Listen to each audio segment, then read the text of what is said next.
Hi everybody, my name is Richard Galpin. I'm a correspondent for the BBC and we are in Calais. And as you can see, there's a big blockade going on. This is a day of protest, and it's a protest calling for the closure of the big camp for refugees and migrants here in Calais. We were in the camp yesterday actually, and we understand there's more than 9,000 people inside the camp at the moment. The numbers have gone up really quite a lot over the past few months. Most people from Afghanistan, from Sudan and from Eritrea. One really interesting stat which I didn't know before is that they're saying, the aid agencies there are saying that 95% of the people in the camp are men. Most of them sort of in their, anything from teenagers up to 20 and 30, and some of course a few older. So the camp is very, very full. This demonstration, the lorries are parked on the main auto route, the main motorway, which runs across Calais and is obviously a vital route for people who want to get to the port, which is just over here behind us, and to the Channel Tunnel. You can actually see those signs, the Tunnel sous la Manche, which is the Channel Tunnel, people taking the train across to Britain, of course. And besides the Channel Tunnel, there is, of course, the very important port. It's a very busy port, taking thousands upon thousands of people, holidaymakers, and of course many, many lorries back and forth every day. And the lorries are the key to this story because, as we know, the refugees and migrants try and jump onto those lorries because they want to get to Britain. And they're saying that quite a lot every night are trying to get onto those lorries. The people here are holding this demonstration in part because they are very worried about the impact of the refugees and migrants on Calais as a town and on the economy and the port and the Channel Tunnel. They're saying it's having a really serious impact. Their businesses are down. They're also saying in the last few weeks there have been a lot of problems in the sense that they're claiming that the people smugglers are now using far more violent means to try and smuggle refugees and migrants into the lorries so they can get to Britain, which is where they want to try and claim asylum. And for example, they've been cutting down trees, blocking the roads, which is obviously a big hazard for the lorry drivers, and the drivers here are very worried about it. And they have a single simple demand. They're saying that the French government must close this camp down as quickly as possible. They want it to be done immediately. What we're not clear about is whether they're going to continue this demonstration. There was some talk earlier on that they were going to continue blockading the road here for some time until they get the response they want from the French government, which is the French government agreeing to shut down the camp. And of course we don't know what the French government's going to do at the moment. We understand there's going to be a meeting in a couple of hours' time with the mayor of Calais to decide what the next steps are. Now I'm just going to have a look. Yes, I'm just hearing now we've got about 2,500 people watching this broadcast, so please do send in as many questions, comments about this particular story so we can try and answer them as best we can. It is a running story. It's obviously been something that's been going on for a long time, but it seems like here in Calais it's really reaching something of a crescendo. The fact that this road has been blocked and the fact that it's not just the road drivers, the lorry drivers who are taking part. We understand there are people from different businesses. Even actually, you can see there are the police here. There are some members of the police who have been taking part in one of the other demonstrations. It's actually not just about blocking the road. There's also quite a big group of people who've walked as a protest, trying to block other areas near the Channel Tunnel and the port of Calais. Although actually we understand the port and the Channel Tunnel at the moment do seem to be running pretty normally at the moment. So this is the big focus, the fact that this really vital route through Calais has been closed. So let's just have a look at one comment. Andrew Wayne is saying, how do we make sure these folks are truly refugees and not here to do bad deeds? And of course that's become a really, really important question over the past year or so, given the number of attacks we've seen in places like France, Belgium and Germany, which in some cases have involved people who've come across through the migrant and refugee route from Turkey into Greece and then into Western Europe. So of course, I mean, that is a very big issue, and we know that the intelligence agencies are working very hard watching who is coming across the borders. That's become of course, absolutely vital work, and there's more and more intelligence information being shared between different European countries, which actually hadn't been so good in terms of the sharing, certainly in some parts of Europe. So that's really been highlighted. But of course, the main procedure is for people to make that asylum application, and then that's a long process, and obviously their background will be looked into very, very carefully. But it's clearly, as we've seen, it's not absolutely fail-proof. It's not worked in certain circumstances. Now, interestingly, now many people online are saying the typical send them back to where they came from as expected. So, that's obviously what a lot of people are thinking. We know that's an issue, and certainly there's, I would say, here in Calais, there's increasing frustration, perhaps some hostility towards refugees and migrants.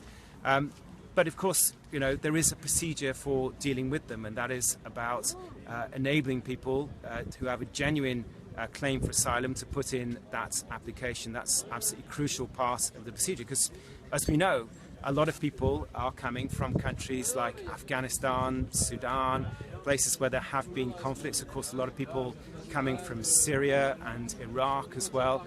So it's a very careful procedure, a requirement for people to go through a process to check out who they are, where they come from, and do they have that legitimate reason for seeking refuge. And that's a very important part of the process. So perhaps we can just wander a little bit along here. Hopefully the signal will work out. We'll stay as we go along. Now, so you can see they have been here quite a few hours now. Actually, it started very early this morning, this demonstration. We saw them as they set out at about 7:30 in the morning. And there's a bit of a food counter there, actually. And obviously people stocking up and having a few drinks as well as they take part in this demonstration. Of course, they don't know exactly how long they're going to be here. This is a very important question. Initially, we thought this might go on for several days. They're not sure. It could go on into tomorrow, or it could finish within the next few hours. It's a question we're not really sure what the answer is. Let's have a look at some more messages we're getting. Elizabeth Kelly saying these people are trying to get to the UK for a better chance at life. It's awful that people are making comments online. So that's someone who's obviously supporting the capability or the possibility of people actually getting asylum in Britain. Because, of course, one thing perhaps we should point out, it seems a bit strange in many ways, but actually the British border has been moved here to France under what's called the Touquet Agreement, and it means that there are British border police here checking people going across, and it basically what it means is that all the refugees and migrants in the camp known as the jungle here, they can't go directly to Britain. They have to wait here first. So that's obviously a very important point. Now, actually, we can just, Tom, if you just come with me this way, we can actually have a chat with Olivier. Hi, Olivier. Hello. We are now live on Facebook with you. Olivier, I should explain, is obviously taking part in this demonstration, and he is the owner or co-owner of 2 wine supermarkets, because, of course, many people buy wine before, particularly Brits, before they go back home from being on holiday in France, or actually come over especially just to buy wine. So it's an important business. Now, Olivier, just explain to us, why are you taking part in this demonstration? Because, like many people here, we are definitely involved of what's going on.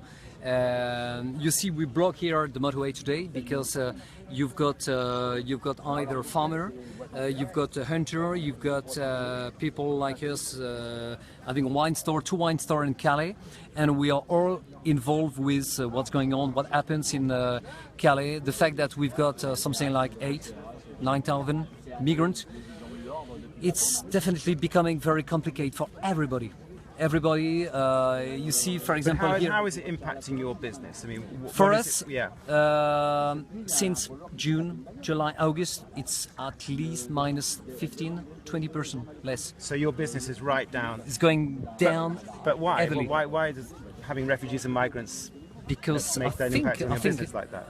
It's not because I think it's the real. It's true. People are frightened.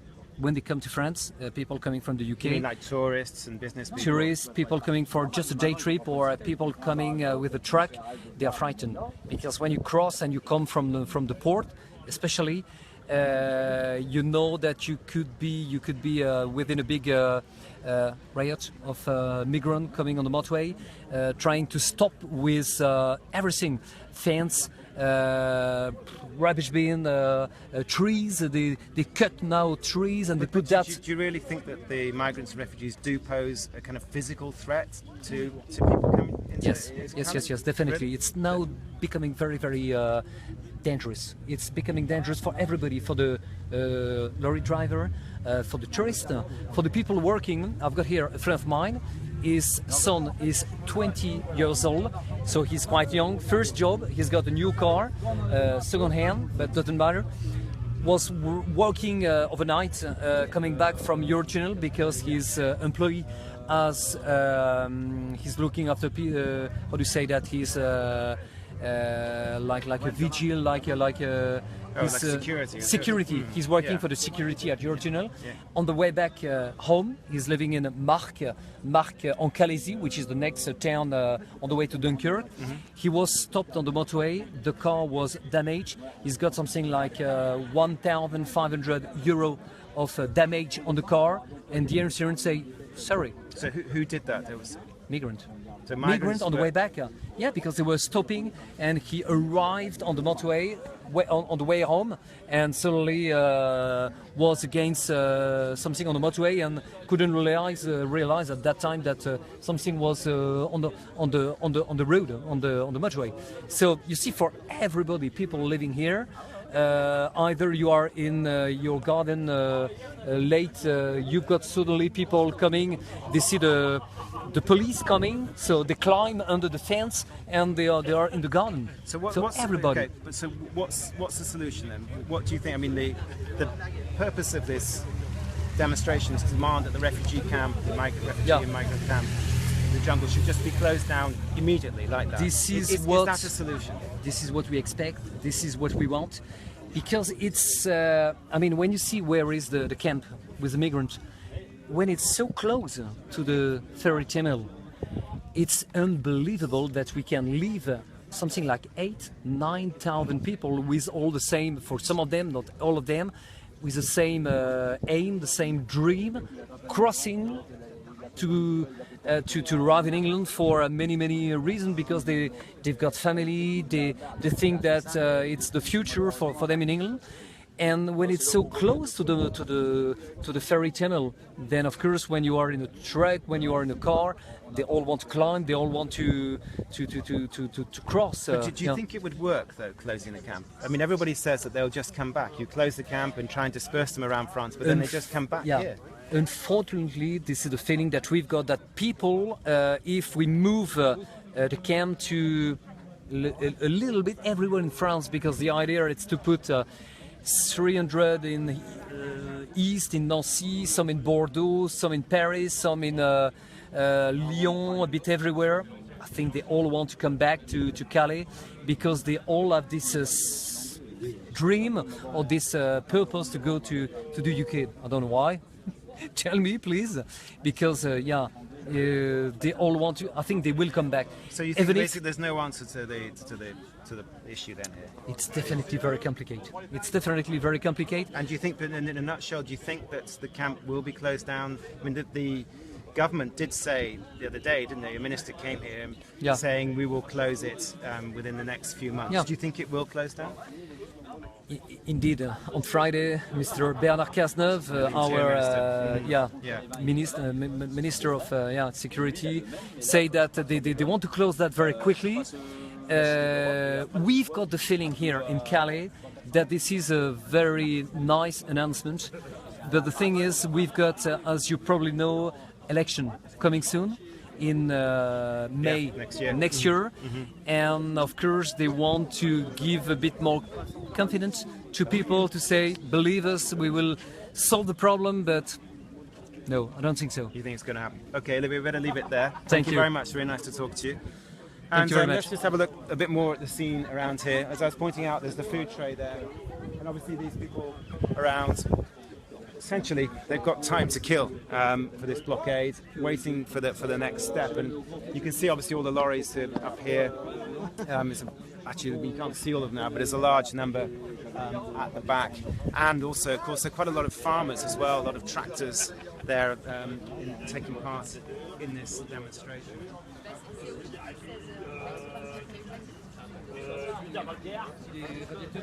Let's just go back to a few comments we've had since we were doing that interview. Darren Smith saying, why don't they claim asylum in France? Also, why are there no families or women? It's all men, mostly from Africa. Well, as I was saying, that definitely is the case, certainly as I was told yesterday by people working in the camp here. Why don't they claim asylum in France? Well, actually, I was given a figure yesterday and by an aid worker, and I can't absolutely verify it, but she was saying that 40% of people in the camp are trying now to claim asylum in France, which to me was a really interesting figure. I assumed that absolutely everybody wants to go to Britain. That's what we'd understood previously. But perhaps, I think the fact that these people are getting stuck for so long, they're actually now changing their minds and deciding, yeah, we should apply for asylum in France. That's certainly what one person I spoke to was actually from Afghanistan, from eastern Afghanistan, as a former civil servant. He was saying he is applying for asylum here in France and prepares to learn French to be able to do that. I think that's part of the problem why a lot of people don't want asylum in France, is because they don't speak French but are much more likely to speak English. So going to Britain is a much easier option. Quite a lot, of course, also have families, friends, relatives already in the UK as well. So again, it's a much better option to go to the UK. But if that stat's interesting, I mean, it's almost half of the people inside the camp here in Calais. Let me just go. We have got quite a lot of comments coming in. Kat Perdona says, these people have no decent place to go back to. They're desperate. Someone has to help. Put yourself in this situation. I'm sure you wouldn't want to be shot or sent back to hell. Consider ourselves lucky and try to be part of a positive solution. Well, certainly, as we know, a significant number are people who are fleeing violence, particularly, of course, those who've come from Syria. They are traumatized, have really, really stressful, difficult situation, and are looking for peace and tranquility. In fact, that was what someone from Sudan was saying to me last night. He's saying, we are peaceful people. He was horrified, actually, they're being portrayed as being violent. He's saying we're not. We are peaceful people. We've actually escaped from conflict, and we're just basically looking for some kind of peace where they can lead a decent life. So, and well, as I say, this is probably going to go, it's 4 o'clock here now, local time.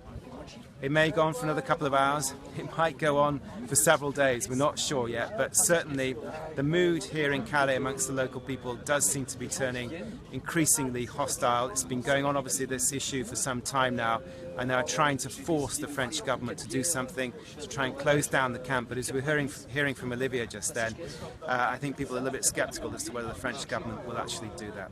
We're going to leave the broadcast now. Thanks very much, everybody, for watching. Do send in more comments, and also go to our website, bbc.co.uk or bbc.com, where you can see lots more about this story. It's a very, very important story, the whole movement of refugees and migrants across Europe, and of course across many other countries.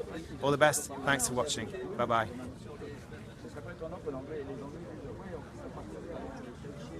Voilà.